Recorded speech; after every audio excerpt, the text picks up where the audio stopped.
Post the colors.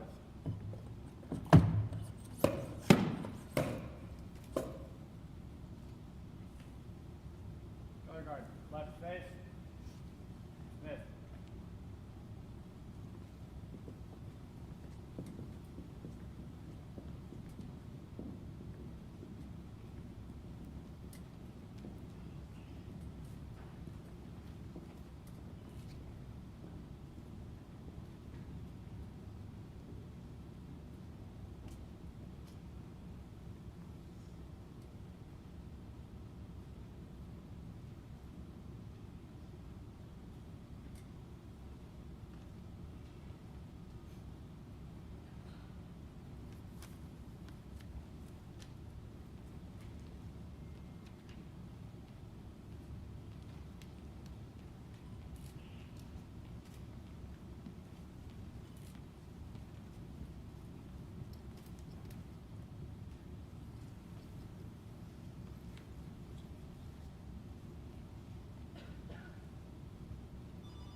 Please join me in the Pledge of Allegiance.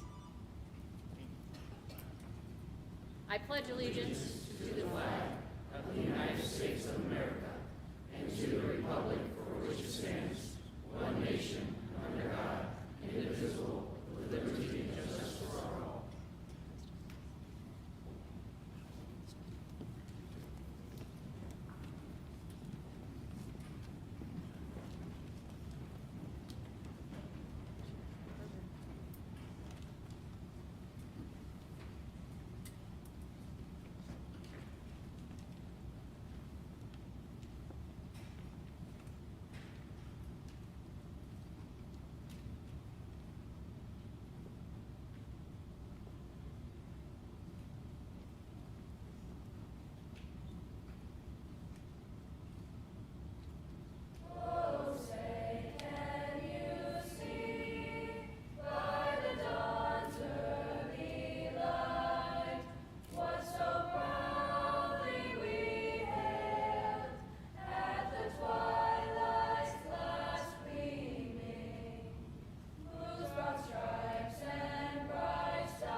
We'd like to start off by saying thank you to everyone in attendance and welcome to Edison High School.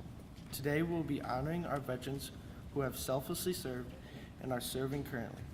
Veterans Day is an extremely important day of the year, but has a new significant meaning in our hearts this year especially because of the passing of our hometown hero, Navy Corpsman Maxton Soviak. We celebrate this day to honor the ones who have put their lives on the line to defend the freedoms that we often take for granted. Every year, Veterans Day is celebrated on November 11th due to the fact that World War I came to an end on the 11th hour of the 11th day of the 11th month of 1918. President Wilson proclaimed November 11th to be Armistice Day, the precursor to Veterans Day, in 1919. This day was set aside to be a day to celebrate world peace in honor of veterans of World War I. In 1938, it became a legal holiday, and from there on was used to honor all veterans. In 1954, President Eisenhower issued the first Veterans Day proclamation.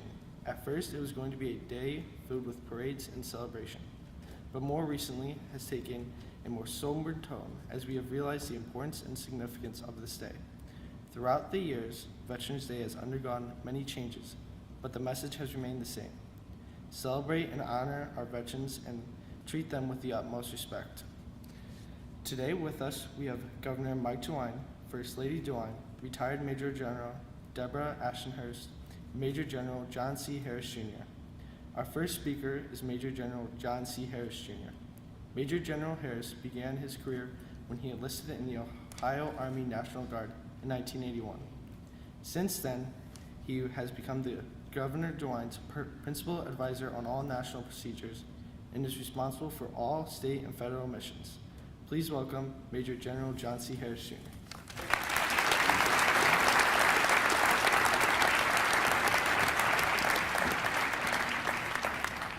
Thank you for that kind introduction. And thank you for the inspiration this morning. And out of all due respect for the Edison staff, thank you for who you are and your support this morning.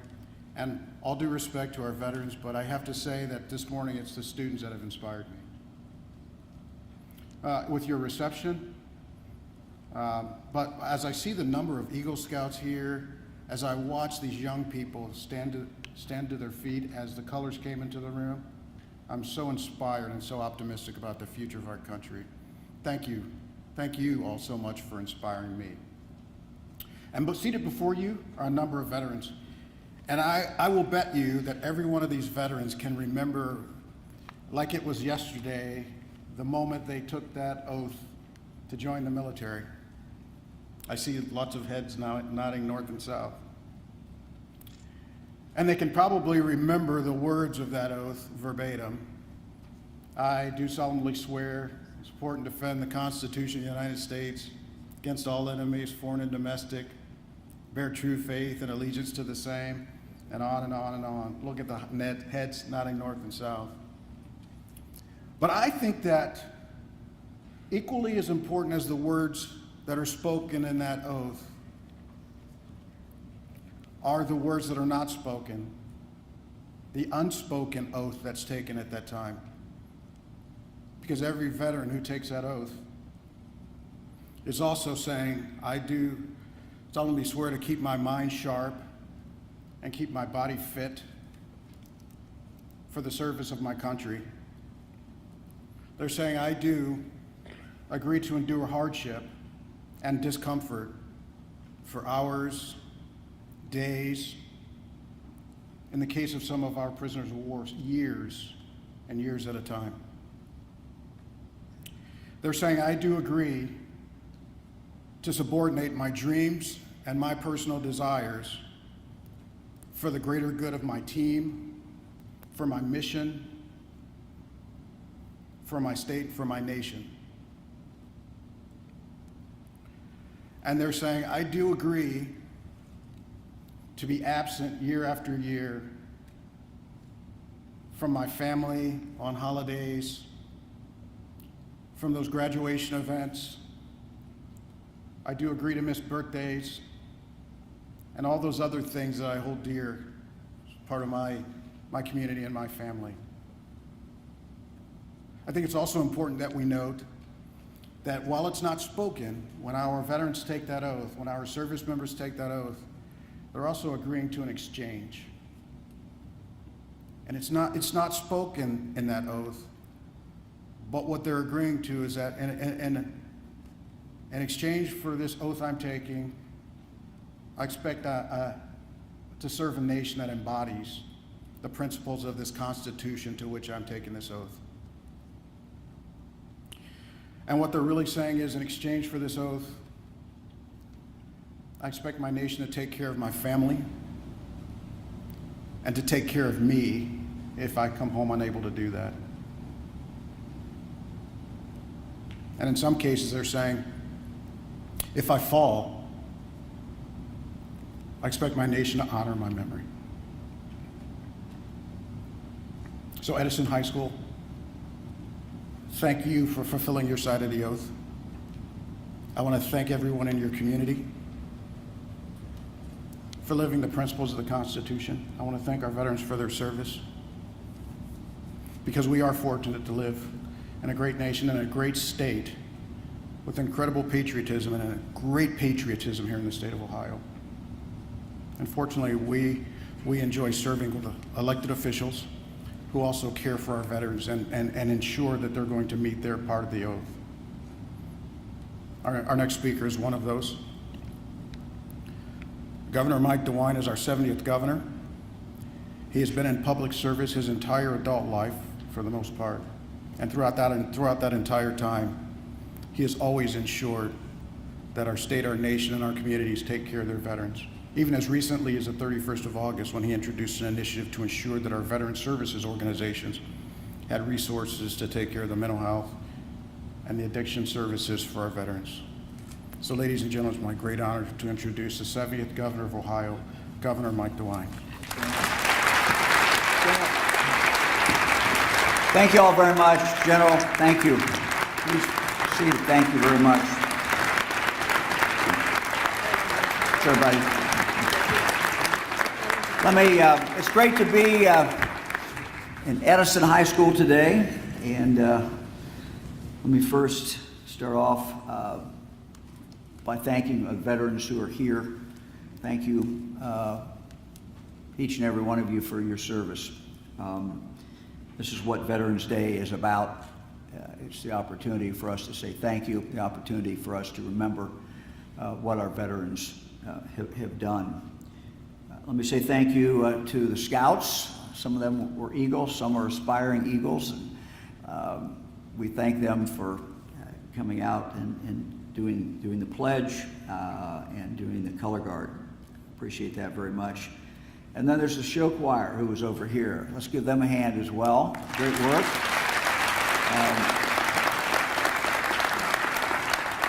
And the leadership students who organized this today, let's give them a hand as well. Thank you very much. So we just appreciate what everyone did. This is a lovely ceremony. My one request I would have to all the students is for them to think about who and find out who might be in their family who is a veteran. Sometimes our veterans don't talk about what they've done. They just did it. And so my guess is that some of you may know a veteran in your family. You may have a friend of the family who's a veteran. But it might be something to ask your parents about. Maybe you have a parent, maybe you have a grandparent, maybe you have a great-grandparent. And if they're still alive, it might be a good opportunity the next time you see them to just ask them about their experience, what they did. Because again, usually veterans, if you ask them, they'll tell you, but if you don't ask them, they might not be telling you about it. And we just, it's another way that we can really say thank you for them. And I think it's important for us to know who in our lives have been veterans, and for them to maybe share a little bit about that experience. Veterans Day, we pay tribute to all our veterans, whether living or dead. It's a time to give thanks to those who served our country, to pay tribute to them. This day, of course, here at Edison High School, we particularly pay tribute to the hero, Edison High School graduate, Navy Corpsman Maxton Soviak. And I know everyone here today is thinking of him. He joined the Navy to make a difference. He made a difference.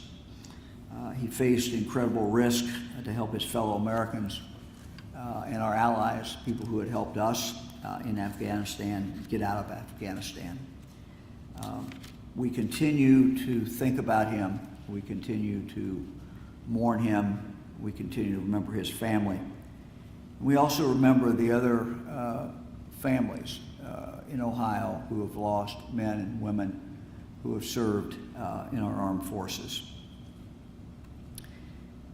To all those who died in service to our country, all of them represented the different faces of Ohio.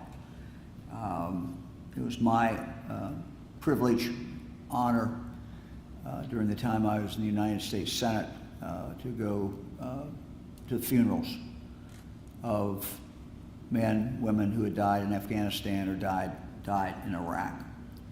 And I can tell you that they represent all of Ohio.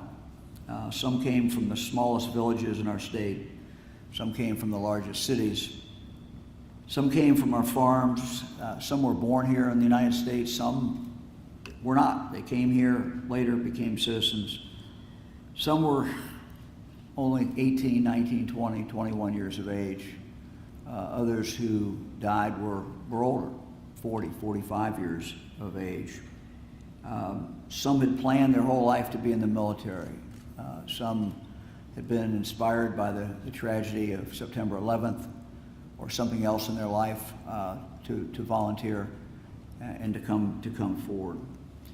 Some of them had seen a lot of life, but many of them, their life was only just beginning. All of them shared something in common.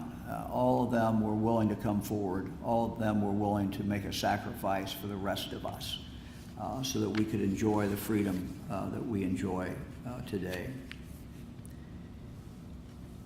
Many of you watched Corpsman Soviak's procession as it came down 113. Some of you were there for the funeral that took place on the football field. And I'll tell you that Fran and I were deeply touched by the comments of his siblings and his friends who remembered him and paid tribute to him. I congratulate them. It takes a lot of courage when you're grieving to go up and to talk and to tell about your loved one. So we thank them. Later today, actually when we leave here, Fran and I will visit the Veterans Home in Sandusky. And we visited there before, and it's always inspiring because we have an opportunity to talk to our veterans, a few left from World War II, more from Korea, and Vietnam, and other times. And it's an opportunity again to kind of have them share with us what their experiences have been, and for us to have the opportunity to say thank you. I talked a moment ago about members of your family who might have served in the military. My dad served in World War II. He was an infantry army in Europe. And one of his starkest memories was going into the concentration camp at Dachau. And he was among a group, not the ones who liberated it, not the ones who took it over from the Nazis and freed the prisoners there and freed the victims. But he was there just a few days later, and there were still people who had been kept in the concentration camp and who had survived. But I remember my dad talking about them and how they looked like they had been starved. He looked at where the executions took place, where they were killed in the showers, and they were told that they were going to take a shower. Instead of a shower, it was really gas. And he kept those memories with him throughout his lifetime.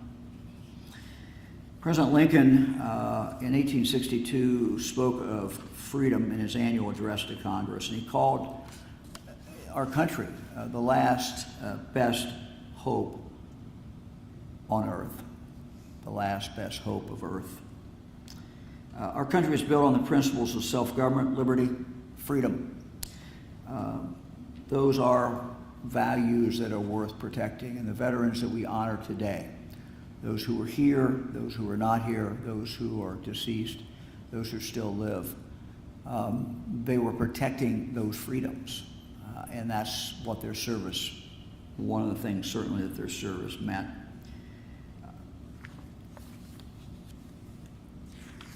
Our military members are the best, the bravest. They set the example for the rest of us. And those people who join the military do have one thing in common. As General Harris said, they swore an oath. They repeat the military oath of enlistment, military oath of office, and he has recited that for you. They must promise and adhere to that oath for their entire military careers. In the Navy, there's also a creed that sailors live by. Corpsman Soviak lived by that creed, and let me quote it. I represent the fighting spirit of the Navy and those who have gone before me to defend freedom and democracy around the world. I proudly serve my country's Navy combat team with honor, with courage, and commitment. End of quote. So on this Veterans Day, let's honor those who have bravely defended us and have ensured that we have the freedom that we can exercise every single day. Again, congratulations to all of you for putting on a very appropriate service, and particularly having our veterans here, having them come in and being able to honor them. So to Mr. Goodwin, Principal, and all those who helped put this on, thank you all very much, and thank you for inviting me and giving me the opportunity to be here today. Thank you.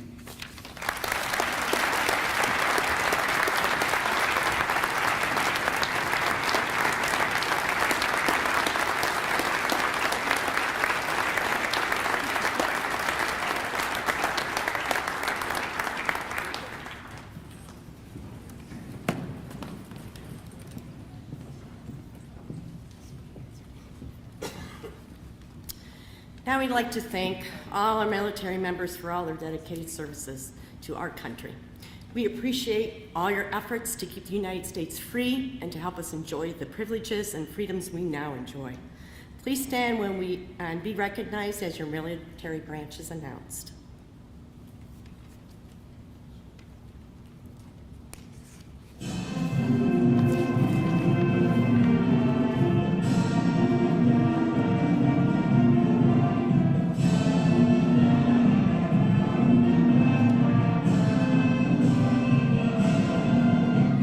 United States Army, please stand.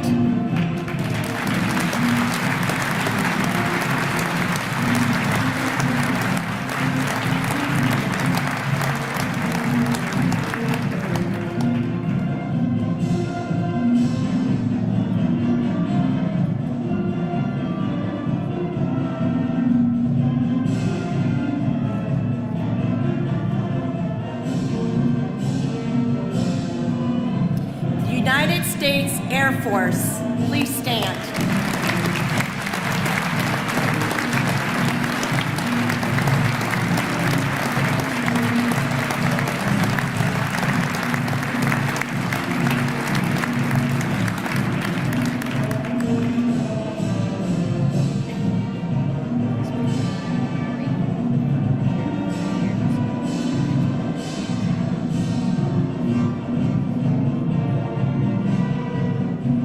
United States Navy, please stand.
the United States Marine Corps. Please stand.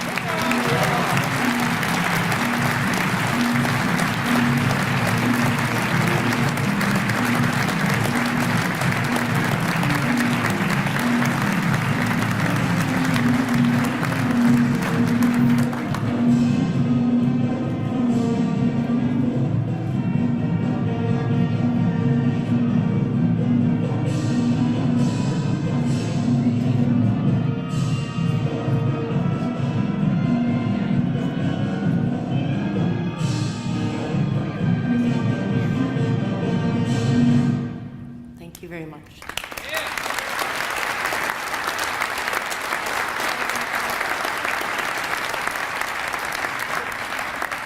Would you all please stand for a moment of silence?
Thank you. You may be seated.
As a reminder, Veterans Day is a holiday used to celebrate veterans, and not only in our community, but those throughout the country. Even though this is just one designated day, every single day of the year should be used in order to commemorate veterans for their service and dedication to our country. They do so much for us that most people often take it for granted and look past. They deserve more than just one single day of recognition. Some have given the ultimate sacrifice, and although we cannot thank all of them for their dedication, we can continue to thank the ones still with us. Once again, thank you all for attending this event. We appreciate each and every one of you for being here today and showing us your respect for our veterans, both alive and who are unfortunately no longer with us. Thank you.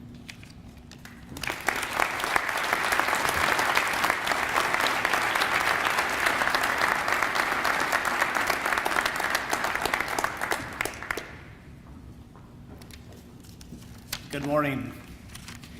I'd like to take this opportunity to thank the Teen Leadership Corps students, along with Mrs. Seal and Mrs. Davis, for their efforts in planning this Veterans Day Assembly. Yes, thank you.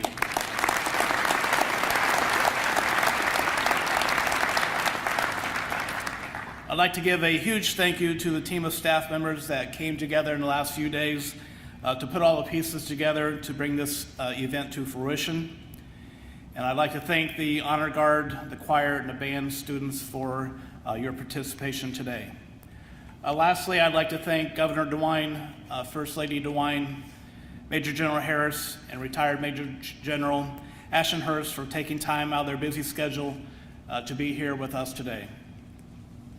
I think if we take one thing from today, it should be what our Teen Leadership Corps said so beautifully. Veterans should be honored and celebrated every day of the year for all they have sacrificed to give us the freedoms that we enjoy today. So thank you, veterans.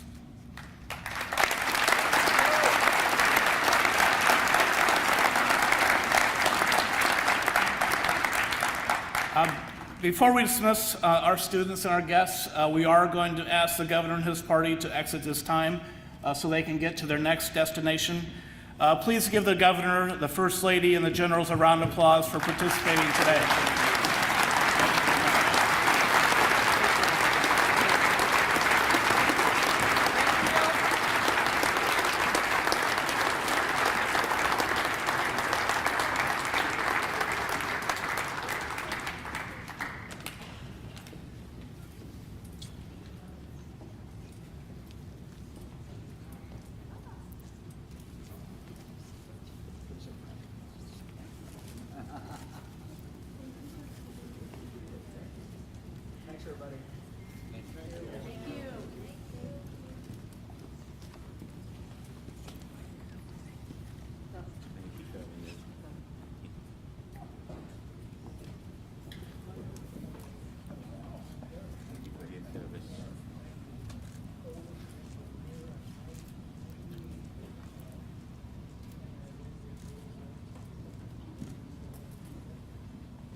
Thanks for doing this. Thank you.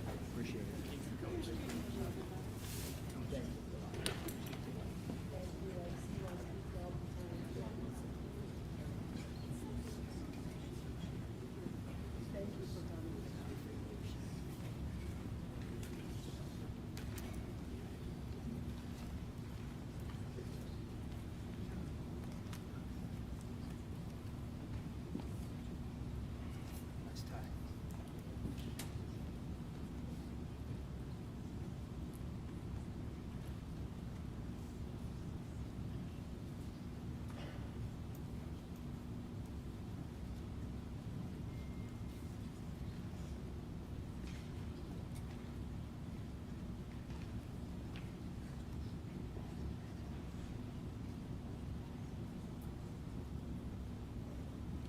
All right, students, you may be seated. Teen Leadership Corps students, if you could help us, veterans and guests, we really appreciate you coming today and for being here in participation in this ceremony. So we're going to ask you to exit now with help of our Teen Leadership Corps students. So go ahead, students, you can escort our guests out.